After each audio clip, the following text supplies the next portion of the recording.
Praise the Lord. आप सभी को जय मसीह की। आज हम इस बात पर मनन करेंगे कि प्रभु यीशु हमसे अपने बैरियों से प्रेम करने के लिए क्यों कहता है।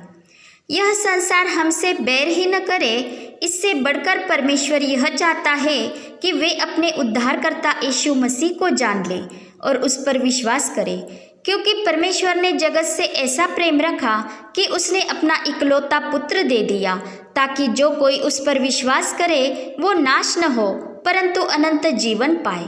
और परमेश्वर ने अपने पुत्र को इसलिए नहीं भेजा कि जगत पर दंड की आज्ञा दे, परंतु इसलिए कि जगत उसके द्वारा उद्धार पाए। और जो उस पुत्र में विश्वास करता है उस पर दंड की आज्ञा नहीं। अनंत जीवन यही है कि उस एक ही सच्चे परमेश्वर को और उसने जिसे भेजा है उस यीशु मसीह को हम जान लें, जिसने हमारे पापों के बदले अपने ही देह का एक ही बार का बलिदान क्रूस पर चढ़ाया, और जो ताड़ना हम पर आने वाली थी उसने उसे खुद सहा, और तीसरे दिन मरे हुए में से जी उठकर हमारे लिए मृत्यु पर जयवंत हुआ और हमें पाप, श्राप और मृत्यु के चंगुल से छुड़ाया। हमारे लिए वो प्रायश्चित ठहरा। उसे देखकर हम अपने पापों को मान लेते हैं तो हम उसके लहू पर विश्वास करते हैं जो क्रूस पर उसने हमारे लिए बहाया। और जब हम अपने पापों का त्याग करके उस परमेश्वर की ज्योति में चलने लगते हैं जो यीशु मसीह है, तो उसका लहू हमें सारे पापों से और हमारे सारे अधर्मों से हमें शुद्ध करता है। और इस तरह यीशु मसीह पर किए गए विश्वास के द्वारा हम उद्धार पाते हैं और हम उस अनंत जीवन में प्रवेश करते हैं जो जीवन मसीह यीशु में छुपा हुआ है। यदि हम अपने आप को प्रभु यीशु मसीह का सेवक मानते हैं तो कोई हमसे बैर ही न करे, इसके लिए झगड़ना प्रभु यीशु से बड़ा बनने की चाह रखने के समान है। क्योंकि यीशु ने कहा है, दास अपने स्वामी से बड़ा नहीं होता, इसे तुम याद रखो। यदि उन्होंने मुझे सताया तो तुम्हें भी सताएंगे, यदि उन्होंने मेरी बात मानी तो तुम्हारी भी मानेंगे। परंतु ये सब कुछ वे मेरे नाम के कारण तुम्हारे साथ करेंगे, क्योंकि वे उसे नहीं जानते जिसने मुझे भेजा है। परंतु वचन कहता है, जो उस पुत्र पर विश्वास नहीं करता वो दोषी ठहराया जाएगा। तथा हम जानते हैं कि जो दूसरों को सताते हैं और अपने आप ही उनके बैरी बन जाते हैं, वे उस सच्चे परमेश्वर को नहीं जानते, इसलिए वे शैतान के चंगुल में होते हैं और उसी के अधर्म के काम करते हैं। जो बुराई के काम करते हैं वो उस ज्योति से बैर रखते हैं जो ज्योति प्रभु यीशु मसीह है, और उस ज्योति के पास नहीं आते, ताकि उनके काम पर कोई दोष न लगाया जाए। हम यह भी जानते हैं कि शैतान कभी भी किसी की सर्वदा के लिए भलाई नहीं करता, क्योंकि सर्वदा की भलाई सिर्फ परमेश्वर से ही आती है। परंतु शैतान भलाई का प्रलोभन देकर मनुष्य को परमेश्वर से दूर करने के लिए उन्हें उकसाता है और उन्हें नाश करने की चाह रखता है। इसीलिए प्रभु यीशु मसीह कहता है, अपने बैरियों से प्रेम रखो और अपने सताने वालों के लिए प्रार्थना करो। इससे हम उस परमेश्वर की संतान ठहरेंगे जो भले और बुरे दोनों पर अपना सूर्य उदय करता है और धर्मी और अधर्मी दोनों पर मेघ बरसाता है। तथा वे भी जो शैतान के चंगुल में फंसे हुए हैं वे आज़ाद हो जाएंगे, क्योंकि प्रार्थना बंधनों को तोड़ती है।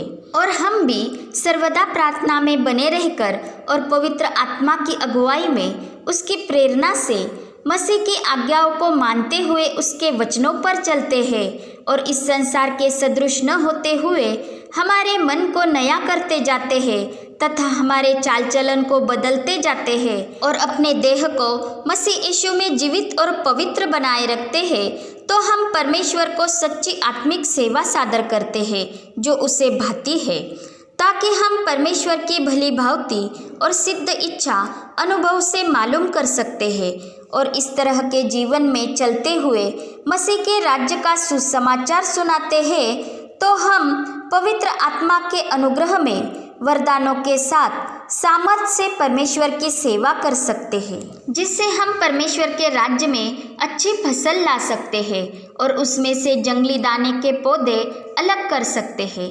अर्थात उन जग की बातों को जो परमेश्वर की दृष्टि में उचित नहीं है और जो हमें परमेश्वर के मार्ग से दूर हटाती है, उन्हें हम अलग कर सकते हैं। हम जगत की इस तरह की बातों पर नहीं चलते, इसलिए हमें इस संसार में क्लेश होता है। और जब हम दुख उठाते हैं तो जो इस संसार की बातों पर चलते हैं वे आनंदित होते हैं। परंतु हम दुख उठाकर भी प्रभु में स्थिर बने रहते हैं, क्योंकि हमें प्रभु यीशु में वो शांति प्राप्त होती है जो इस जगत से परे है, जो उसके पवित्र आत्मा द्वारा हमें प्राप्त होती है, जो इस जगत में हमारा सहायक है और जो हमारे हृदय में वास करता है। और वो ही संसार को पाप, धार्मिकता और न्याय के विषय में निरुत्तर करता है। इसलिए यीशु ने कहा, इस संसार में तुम्हें क्लेश होता है, परंतु ढाढ़स बांधो, मैंने संसार को जीत लिया है। तथा वो यह भी कहता है कि तुम्हारा दुख ही तुम्हारा आनंद बन जाएगा। जब स्त्री जन्ने लगती है तो उसे क्लेश होता है, परंतु जब वह बालक जनती है तो उस क्लेश को वो फिर स्मरण नहीं करती, इस आनंद के कारण कि जगत में एक मनुष्य उत्पन्न हुआ है। इस तरह हमारा दुख भी आनंद में बदलता है, और यह आनंद इस संसार में के आनंद के समान अस्थायी नहीं बल्कि चिरस्थायी है। और जो आनंद कोई हमसे छीन नहीं सकता, बल्कि पवित्र आत्मा की सामर्थ से प्रभु यीशु मसीह की सहभागिता में वो बढ़ता ही जाता है। यह आनंद खुद की भलाई और दूसरों का विनाश नहीं चाहता, क्योंकि हम एक दूसरे से प्रेम रखें, यह प्रभु यीशु मसीह की ही आज्ञा है। और जो परमेश्वर से प्रेम रखता है वो एक दूसरे से भी प्रेम रखता है। कोई भी मनुष्य हमारा बैरी नहीं है, हमारा बैरी तो एक ही है और वो है शैतान। और हमारा युद्ध किसी मनुष्य से नहीं बल्कि शैतान की आत्मिक सेनाओं से और उनके कामों से है, जिन्हें नाश करने ही प्रभु यीशु मानव रूप को धर के इस जगत में आया। इसलिए हम प्रभु यीशु मसीह के अधीन रहकर प्रभु के आत्मिक हथियारों से लैस होते हैं, तो हम शैतान का और उसकी युक्तियों का सामना कर सकते हैं। क्योंकि आत्मिक युद्ध दैहिक हथियारों से नहीं बल्कि आत्मिक हथियारों से होता है। और इससे जो लोग शैतान के अंधकार के कामों में जी रहे हैं वे उसके चंगुल से आज़ाद होकर ज्योति में आएंगे और उद्धार पाएंगे और यीशु मसीह को जानकर अनंत जीवन प्राप्त करेंगे। इससे परमेश्वर के राज्य में स्वर्गदूतों के सामने बड़ा आनंद होता है, क्योंकि जितना आनंद जिन्हें मन फिराने की आवश्यकता नहीं ऐसे 99 धर्मियों के विषय नहीं होता, उतना आनंद एक मन फिराने वाले पापी के विषय होता है। इसलिए प्रभु यीशु कहता है, अपने बैरियों से प्रेम रखो और अपने सताने वालों के लिए प्रार्थना करो। पिता परमेश्वर का प्रेम, प्रभु यीशु मसीह का अनुग्रह और पवित्र आत्मा की सहभागिता हम सभी पर बनी रहे। आमीन।